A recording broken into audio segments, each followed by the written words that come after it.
president said his military commanders were split. We now know that the chairman of the Joint Chiefs of Staff, General Milley, the head of CENTCOM, General McKenzie, and the commander on the ground, General Miller, all recommended that the president keep 2,500 troops. So who in his military advisors told him it'd be fine to pull everybody out? I'm not going to get in specific details of who recommended what, but I would reiterate a little bit of what I conveyed before, which is that there were recommendations made by a range of his advisors, something he welcomed, something he asked them to come to him clear-eyed about, to give him candid advice.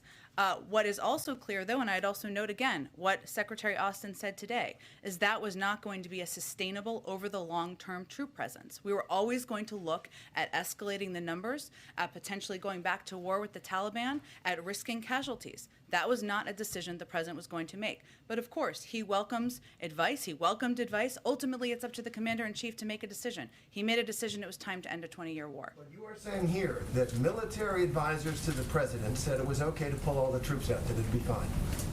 That's not what I said. What I said was they recommended, and I think we should not dumb this down for anybody here. We're talking about the initial phase post-May 1. We're not talking about long-term recommendations. There was no one who said 5 years from now we could have 2,500 troops and that would be sustainable. And I think that's important for people to know and to understand.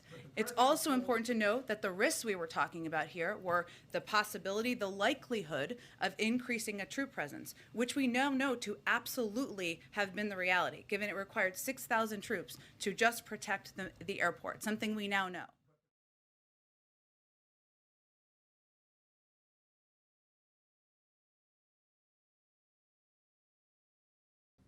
Thanks for watching Bloomberg Quicktake Now. Subscribe to our channel to see the biggest stories the moment they happen from around the world.